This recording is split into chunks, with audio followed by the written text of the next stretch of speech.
กำหนดบำเพ็ญศีลเป็นช่วงเวลาซึ่งพระคริสตจักรเชื่อเชิญพวกเราให้ใกล้ชิดและให้เวลากับพระเจ้าหลายขึ้นในคำภาวนาในการอดอาหารการให้ทานและในเวียกการใส่โทษบาป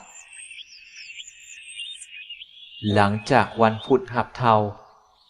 วาจาพระเจ้าก็ช่วยพวกเราให้เข้าใจถึงความหมายของการอดอาหารการอดอาหารบ่แม่นการแสดงให้คนอื่นเห็นว่าตนเป็นคนศรัทธาและปฏิบัติตามพระธรรมบัญญัติของพระเจ้าการอดอาหารก็บ่แม่นการกระทำเพื่อผลประโยชน์ส่วนตัวใดหนึ่งแต่การอดอาหารแม่นการรอท่าการเสด็จกลับมาของเจ้าบ่าวซึ่งแม่นพระเยซูคริสต์เจ้านั่นเองส่วนวาจาพระเจ้าวันนี้ก็ช่วยพวกเราให้เข้าใจถึงความหมายของการภาวนาการภาวนาบ่แม่นการแสดงตัวให้คนอื่นเห็นอยู่ตามสนามหลวงหรือตามโฮงธรรมเหมือนกับพวกฟาริเซลและพวกเทียมใจบุญการภาวนาก็บ่แม่นการเว้าลำลิลำไรเหมือนกับพวกคนต่างศาสนาแต่การภาวนาคือการพบพ่อกับพระเจ้า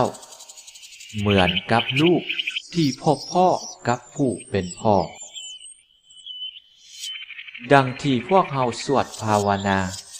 ในบทโอ้พระบิดาของข้าพระเจ้าทั้งหลายนั่นเองพวกเรามีพระบิดาที่เต็มเพียบด้วยความหักและพร้อมที่จะให้อภัยพวกเราอยู่เสมอดังนั้นสิ่งที่พวกเราวอนขอนำพระองค์คือขอโปรดพิจให้พวกข้าพระเจ้า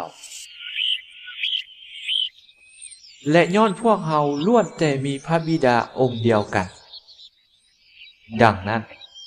พวกเราต้องรู้จักให้อภัยซึ่งกันและกันด้วย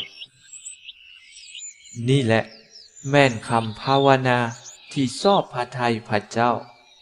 ซึ่งพวกเราสวดในบทโอ้พระบิดาของข้าพระเจ้าทั้งหลาย